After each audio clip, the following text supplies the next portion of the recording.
Time for the big conversation. An ordinary chat show with extraordinary people. The big conversation. Let's go. First of all, it's got my name on the back. It does have your name on the Tick. back. Yes. And it's not too bad. I suppose, you know, I'm a back, so I'm not too big. It feels comfortable. So I like the chair. Dave Atwood is he's a bit, I don't know, what's the word? Too big? Yeah, too big and a bit old fashioned. You know, he likes to make his own chairs, whatever. He said he was going to make us a chair, which we haven't actually received yet. We'll have to speak to him about that. I'll have a word with him too. I'll push him on that. How is it posture-wise? Yeah, I think it's pretty good. I've got a terrible posture, but I like it. It fits me well. Yeah, it fits really well. But the big thing is the name on the back. I think that's pretty cool. It's a lovely touch from you guys.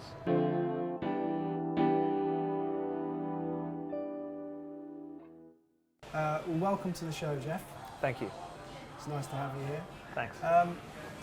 So, first of all, I just wanted to start by asking you whether rugby was something that you've always wanted to do, or as a kid growing up, did you play any other sports maybe that you thought, if sport was going to be the path you went down, that maybe would be the road that you took? Yeah, well, growing up I was a big sports fan. I played everything at school, anything to get out the classroom. So rugby, cricket, tennis, squash, I did all of it. But I really loved cricket growing up, and I was probably coming to 13 and I sort of played in South Africa. That's where I'm from, obviously. I played a bit of provincial cricket and really loved it, and went to a high school for sport, like a very good sporting school in South Africa called Selborne College.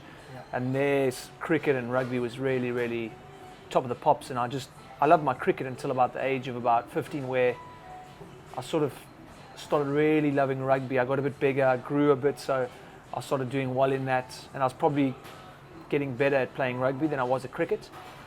But I've always loved cricket, so I really wanted to be a cricketer. That's what I wanted to do growing up. But rugby definitely was also a dream of mine, to play professional sport, to be a sportsman. I loved it, you know. And you played rugby union in South Africa for a few years early in your career, did you? Well, you played at academy. Yeah, I played down there, but it was nothing professional. I was very amateur, and then I didn't make it at the age of 21, so I was let go by the. Well, I was never with the academy. I was sort of like playing at the university and involved with the Sharks Academy under 21 squad, but it wasn't actually at the academy. Okay. And then I went and worked in Cape Town for about 2 years. So I left Durban, went down to Cape Town, worked there for 2 years, and played amateur rugby at Hamilton's. Yeah.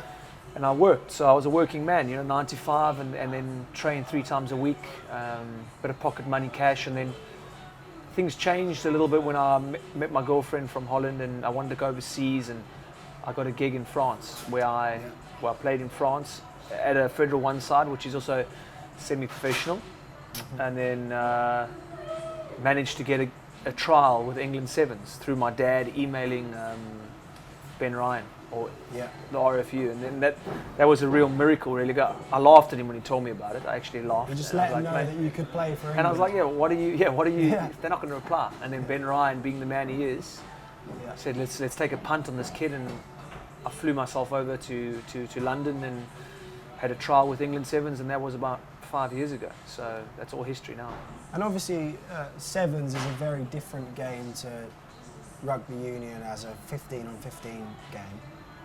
To people who don't know that much about Sevens, could you explain a bit sort of what the real differences are? I mean, other than the obvious that there's less players, it must be a physically demanding game. I mean, because the pitch is the same size, but you've got so much more ground to cover.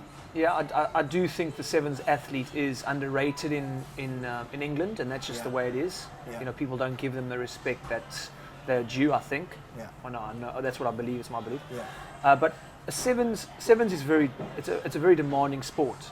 There's a lot of travel involved. You travel around the world, and you up at the crack of dawn. You're playing 6 times in a weekend. You know, it's 2 days. You've got to back things up. You can win a game on Friday, but then you've got to play in 2 hours' time a game, and you're only as good as your last game. So the ups and downs of sevens, it's so mentally tough. And physically, obviously, because you've got to be up for 14 minutes. Like you said, there's 14 players on the pitch. but it's just one hell of a roller coaster ride with emotions and your body. So you'll go away for 2-3 weeks, play 2 tournaments, come back to London, and then have a week off, and then you build up again. It's like sort of Formula One sort of format where you go around and you've got to accumulate points. But the training it's like basically you have like 6 pre-seasons within a year. Yeah. You know, so in South Africa, in New Zealand, in Australia, the sport's taken really seriously, and there's a lot of following. In the UK, a bit different. You know, in England, a little bit different, where the Premiership players and all that jazz are much higher, much more popular with society and stuff like that. It's just the way it is, I suppose. And obviously, you were a part of the England team that won the Tokyo Sevens in 2015. Yes. Was that the highlight of your Sevens career, or would you say there was something else that? Well, I was fortunate really... to win the Wellington Sevens 2 years before that. Yeah. That was right up there. Winning in New Zealand, beating New Zealand, that was right up there. And then we also made the World Cup final in Russia, which was great too. Just very disappointing to end by losing to New Zealand. But I'd say my highlight was definitely Wellington, playing and winning that, and with that group of players, it was really special. It was the first time I'd won. Tokyo was different for me because I was a bit injured in that tournament, and there's a little bit, you know, the atmosphere in Tokyo is a bit different. You know, it's not a rugby crazed country. It's not really the culture over there. Yeah, I just remember being very tight, very close in Wellington, and that season hadn't gone very well for us, and our backs were against the wall, and you know, we came out swinging, and you know, we said a few things and we delivered. Yeah. And for myself, it was a good tournament too. Personally, I played well, so I enjoyed that. That was probably the highlight of my career, in Sevens. Having played Sevens for so long, would you say that that's really helped you? Because presumably you have to train for more than one position. Because if there's 7 of you on the pitch, I mean, the amount of space that you're in charge of on that pitch is so much greater than it is. Yeah. For example, than you do now in rugby union. Yeah. Has that really helped you when you've made the change to come back to rugby union? Yeah, that's one of the pros. So my defence and one-on-one tackling and attack is sharp. Yeah. It's obviously a disadvantage too, because obviously coming to 15s, then there's no kicking, there's no catching, there's a lot of things that. So it's like a coin. Both sides. There's pros and cons. Yeah, but it's definitely helped me with that, and spatial awareness and beating players and being able to defend players in areas. I do think it's something that I pride myself in. Is it the defensive side of the game that has really developed more, would you say, through that's helped you from Sevens to rugby union? Obviously attacking. There's a lot less space in 15s, obviously, and you've got to be a lot more. You've got to be smarter with how you pick your lines and how you read the game. So I think, I definitely think it's defence is a big one, just knowing your and space. And athleticism in general. Exactly, that's exactly. And also, when you do get in a position when it's one-on-one, you do tend to be able to beat the player in front of you, because you do it a lot more in Sevens. You get a lot more opportunities to beat someone one-on-one. Yeah. So that's definitely something that can help you, for sure. So you moved to Bath in 2015. What was the reason behind you decided to make the return to rugby union? It was never a return for me, because I never had played really professional rugby. So this was like my chance to maybe play, and a dream of mine to play professional rugby. I remember being very happy with Sevens and really happy with the group of players I was in, and my position within that group, and felt very comfortable, and I sort of got the opportunity, and I was like, well, look, this is a once-in-a-lifetime opportunity to go and play 15s, to go and give it a crack, because when you're growing up as a boy, you don't dream of playing sevens. You don't dream of playing sevens. It is a dream to play, but it wasn't my dream. My dream was to play in the Premiership. It was really to play in the Premiership, and my dad's English, and we always watched Premiership rugby growing up, and I think that was a big draw card for me, is just to say, listen, I'm going there, I'm going to give it a good shot, and to see if I actually can compete in 15s. Because you get the feeling when you're younger and you don't quite make it because of different circumstances, that you maybe haven't succeeded, but then now you have another opportunity to have a crack at it. A bit older, and I've gone through a hell of a lot of loopholes to get you, but I'm here. So that was my thing. That was my my goal. You also gained a lot of experience in your time in the sevens, you know. I became a better rugby You player. weren't going into the Premiership without having played rugby at the highest point of. You played the highest point of sevens rugby. Really. Exactly. For me, that was a huge school of rugby for me going to sevens. Working on my pass, working on my catch, working on beating players, confidence, speed, agility, a lot of things that I really, really did. I grew. I became a man doing the sevens. And you know, Ben Ryan took a shot at me. He took a punt because when he got me, I was raw. I was tenacious. I tried hard and I had a lot of heart. But you know, he saw something and he took a punt with me and he said, "Listen, I'm going to give this guy a contract." And he backed me. And then I blossomed into, when I was playing for him, you know, I believed I was at that stage one of the best forwards, props in the game. I believed that. You know, that was my confidence. Yeah. So it was great. You know. When you came to Bath, what was it like making the transition to sort of living in this area? And what was it in general that really drew you to the place? Well, Bath is a great city, and the rugby team was very successful at year 2, and it's also had a lot of history. A lot of South Africans have played here, Butch James, Claessens, Fricky, a lot of South Africans. And I just remembered it from like when I was younger. And I'd been here before. We had camps here as sevens, and I saw the city and I thought it was lovely. And I looked at the squad and there were so many awesome players involved. And, you know, I was like, I could definitely learn from these players. I want to be a part of that. Yeah, exactly. I was like, wow, it's something very attractive there. Do you know what I mean? With the players, the coaching staff at the time, everything was looking really cool, and I was really excited to do it. And I thought, yeah, let's do this. You know. And what about that was another draw factor for me. You know, it was one of the top clubs. Yeah, of So I was like, a lot of players would say, listen, why don't you go to a club that's not as high on the table or has that many internationals? You know, you can go there and maybe get some more game time.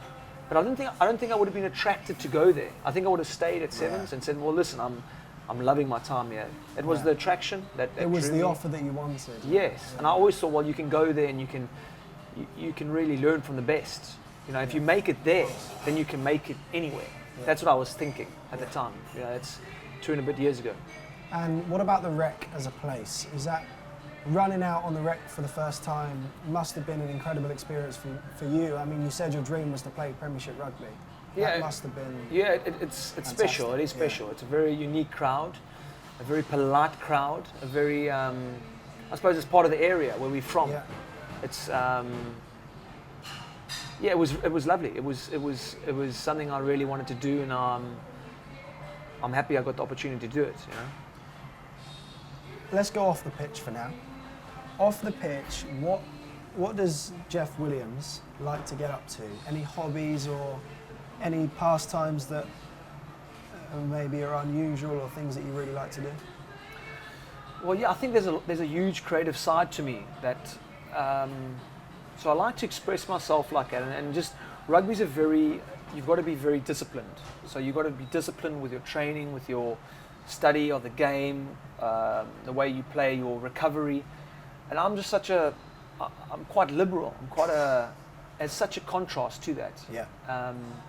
So when I do get the opportunity, I like to bring that out. It could be through going and seeing friends in London and just getting a bit wonky. Or I do enjoy it. I do enjoy being social. I'm very social with people. I love being around people. I'm a people's person, you know. So that's something I really love. Music. I love music. What sort of music are you listening to on a daily basis? So that's the thing with me. I've got about 30 different playlists, and it's completely different. My old man, he was into reggae. Loved that side. My mother was a REM fan, Oasis fan. So the bands are there. I love that. Then growing up, I was huge into dance music, house music.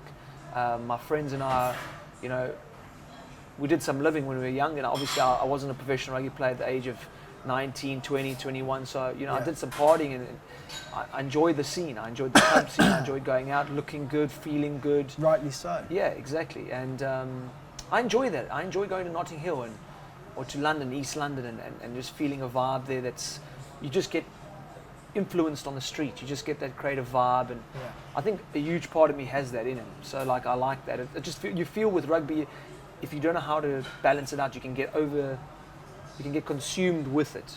You know, and you feel guilty for doing that side of things because it's not great for a professional to do. Of course. But it's important that you do it. I've realised that. You know, I was a lot more sure of myself in sevens because I'd come through and I felt like you have the confidence because you've done it. Where at 15s, I've never really had back-to-back games on games on games because I am a squad player. I haven't started 3 games in a row or 2 games in a row for this club. Yeah. So you don't get that feeling of like you can be yourself, sort of. You got to be very, very. At least with me, I'm a pleaser, so I like to please people, and that's another thing I need to change, and you need to be able to not sell out. You need to be yourself. Yeah. I think that's yeah. Does that ever? Do you ever sort of lose motivation when you're not getting game time and you might play one game and feel like you had a really good game, but then next game you won't get picked, and does it ever really get you down? Or I suppose if you know me, you know that I'm a man that's always positive and always looks for the bright light. yeah, At least that's what I portray. But listen, you do get disappointed. Obviously, you get disappointed, and you do think, oh, "What have I done?" And you try to change things, which is the worst thing because then you go away from who you are and your strengths. yeah, But it's taken me like a couple of seasons to get there. You don't just realize you go through hardship, and it hasn't been the easiest ride, definitely, but I've definitely learned from it. So I'll take the positive from that, and I'll run with it because I can't sit here and tell you I haven't been disappointed for not playing more. But what do you expect when you come to a team full of internationals? You know, of course, yeah. and especially in the Premiership. Premiership clubs like to play international players. It's becoming more and more like that. Besides, obviously, Exeter has shown, great resolve this year and showing that the squad is very important. Sometimes more important than stars.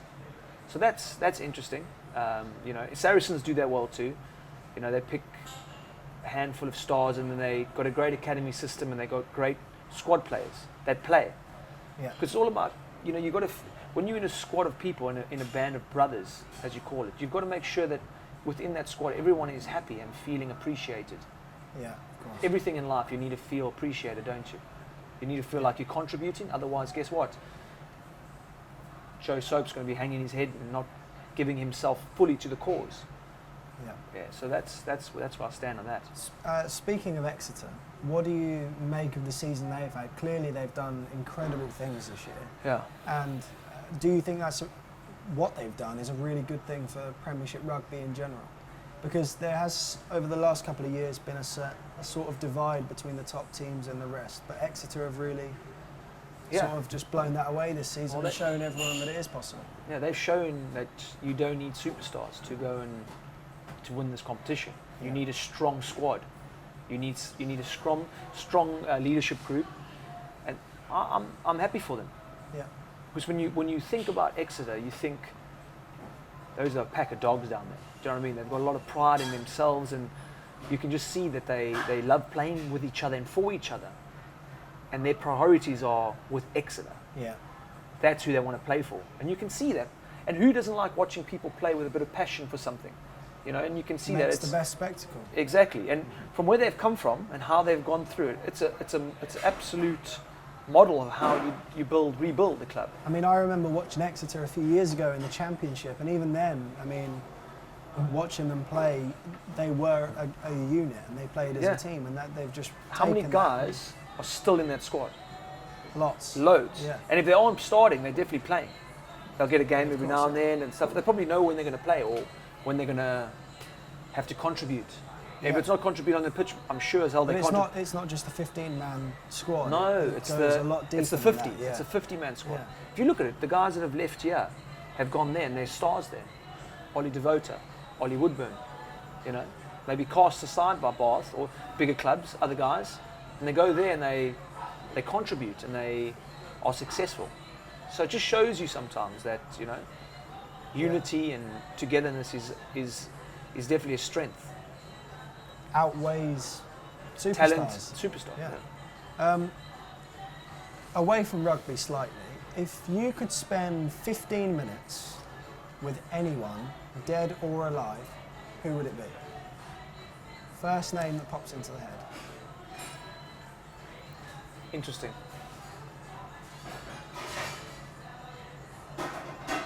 Um, Caught you off guard a bit. I've got the names.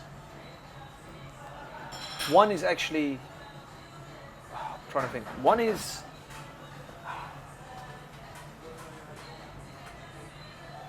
I'd like to go back to see my granddad. He's passed away. Yeah. And 15 minutes with him just to tell him that I'm playing pro. He passed away when I was 18, and it was a huge sort of like dent on me as a young man at 18, because he taught me everything I know in the sport. My dad was right there with me, but he was super keen on sport. And I'd love to just tell him that, you know, I've played a bit. Played for England Sevens. I'm playing for Bath in the Premiership. I'd like to tell him that, and I think that's what I was thinking about, the names, celebrities and all that jazz and men of history, but who are they to me? Yeah. 15 minutes. It's going to be very awkward 15 minutes. Hey, I'm Jeff. Hi. 15 minutes of icebreakers. Yeah, exactly. What would you say to I'd rather go straight in and just, Yeah. you know, just sit him down and say, thanks for believing in me. And then see what, you know, if you had to go back, it would be terrible. But that's who I'd choose. Of course. Looking maybe as a child, you said you watched a lot of sport on TV, rugby in particular, but is there a moment in sporting history that you wish you could have been there to witness it? Or maybe if you could pick one, because I'm sure there's a few. What, in live? So Yeah, watching it live. been at the event. Seen 1995. I'm about 6 years old. Watching that final. South Africa v New Zealand. Nelson Mandela coming out. Everyone chanting Nelson, Nelson. A country just buzzing. Just like buzzing togetherness. You know, just an awesome feeling. And us and South Africa winning the World Cup against New Zealand. Yeah. I'd love to have been there. I think that would have been special. Yeah. I'm trying to think of anything else that I really would love to have been at. No, I think that's one that sticks out, and I think that's for me is I'm not a huge live sports fan. Cricket? Not a cricket. No. I'm not a big. Did you watch a lot of cricket growing up? I love cricket on telly. Or was it just a playing thing? Love cricket. In South Africa, every Friday, Wednesday, there was provincial ODIs and all the counties would play against each other in the ODI series, and it was amazing. I'd watch it with my dad, my brother. My brother not so much, but I loved it. I'd watch it. Knew everyone. One of those guys doesn't forget a beat. Huge fan. Got so nervous trying to ask for autographs and all that type of jazz. But I never go. I also watched a lot of live cricket. I went to go watch South Africa against India, West Indies, but I preferred watching it on telly. It just was a vibe at home, and we'd get Friday night was burger night, and my mum would make us homemade burgers, and we'd sit and watch cricket. Yeah. Summer's day, outside hot. That's just a great memory of that. Yeah.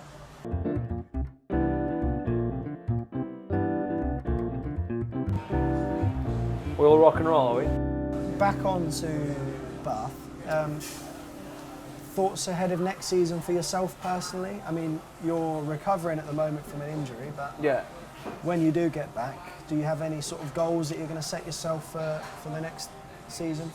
Yeah, I think for me now it's just getting myself super fit, super strong, robust, and be professional with it. I've got some goals in terms of putting on some size.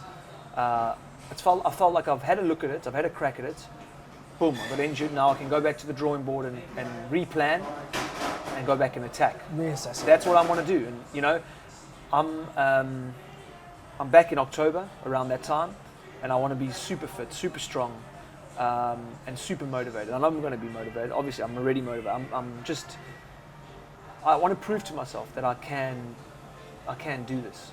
Yeah. And I can school these people up. There's no difference. A lot of it's been between my ears.